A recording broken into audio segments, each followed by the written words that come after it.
My entitled SIL told me I am selfish and inconsiderate after watching her cat in my home for over 2 weeks. So I've been watching my sister-in-law's cat for the 16 days during Christmas and New Year's. I have very limited time to do so because I have 6 pets of my own to take care of while also working full-time.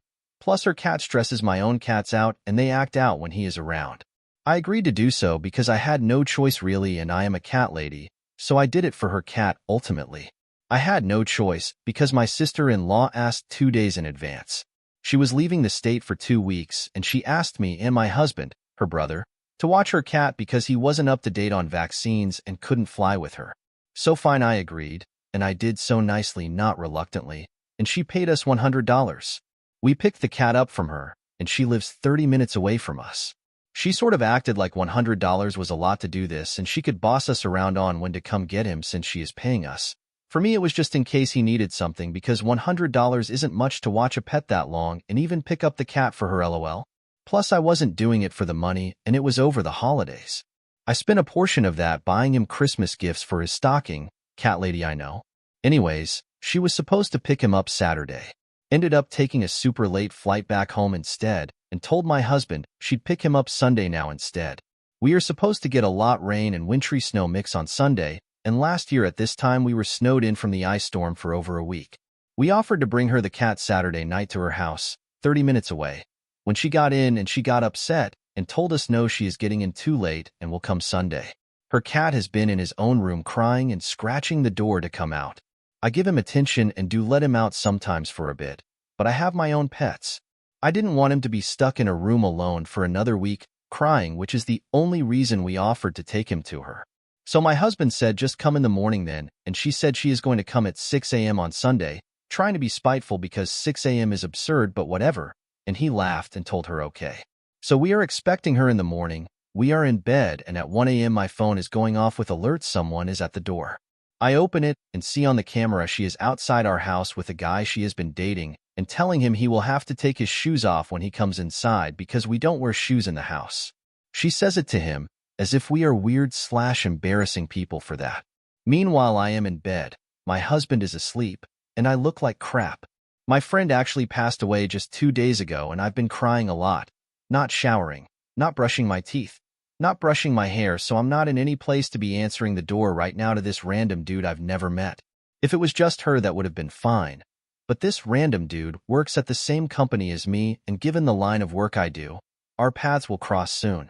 I care a lot of my career, and I work very hard to maintain professional relationships to ensure we complete all the technical work that is needed, so I didn't want to answer the door for the first time to this guy with oily/tangly hair, red eyes, no makeup, and in my PJs.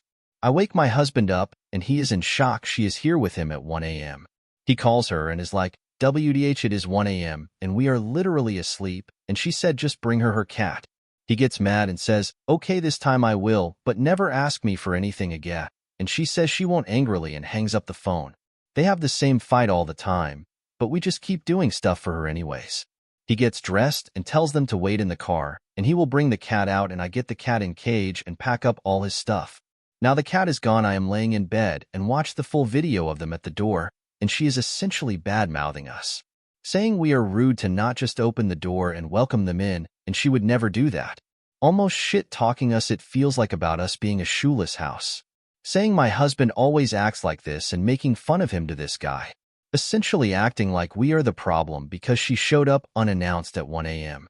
Also, she kept ringing the camera doorbell very aggressively, and she rang it 4 times while waving at the camera smirking. Also, I would never bring a stranger over to her house, especially not at 1 a.m. or unannounced. Plus, I don't want just anyone from where I work knowing where I live. My sister-in-law claims to be a super private person all the time. Won't share any details about herself to people, so she knew what she was doing. She also knows her brother. My husband has drawn a pretty clear boundary about not wanting just anyone in the home. I don't really care, I'm more friendly than that, but I would want a heads up first. She could have just had him wait in the car and come to the door by herself given the circumstances. I just feel she is extremely childish, selfish, and rude. She's literally older than both of us too. I kept holding back from going off on her or sending her a nasty text, but I did finally send her this. I don't appreciate you talking badly about us outside of our home to your friend. We have to all work together, and it's incredibly rude to bring someone to our home and paint us poorly. I took good care of Scruffy for the last 2 weeks, gave him time I don't have, bought him gifts, made sure he wasn't scared and got attention. We offered to bring him to you since the weather was going to be bad tomorrow. I was worried it was going to icy, and he would be here even longer. He's been miserable and crying/yowling, and I felt bad and didn't want him to end up having to go another week feeling that way. My friend just died, and I've been crying non-stop, so I'm not in any place to be welcoming unannounced visitors into my home. I care a great deal about my professional image and work hard to maintain good relations at work for my job. I'm extremely upset with you for acting like we are rude people to your friend, or even believing that yourself after all I did for Scruffy and ultimately for you these last 2 weeks. So is she right? AITA for not letting them inside? Was my text rude? AITA if I cut her off completely? This is not the first nor the last time she will behave this way, and I am tired of it. And I usually don't care what people think of me, but it bothers me that someone from where I work is now involved in this random drama she brought to our front door step. Edit. She responded with this: "Thank you for taking care of Scruffy while I was away. I did not agree with y'all asking me to pick up Scruffy last night, knowing that my flight was arriving at midnight. I felt like Scruffy wasn't wanted there for just a few more hours for me to pick him up in the morning. Y'all didn't think or care about my safety and how tired I must be from traveling and working on the house before leaving. Again, I wasn't surprised with your selfish and inconsiderate requests as always. I even paid y'all to take care of him and provided all his necessary items for his stay. My friend was caring enough to pick me up from the airport so late, who lives further than y'all, and even take me to pick up Scruffy. Also, Scruffy has nothing to do with a friend dying or whatever situation is going at your house. Bye."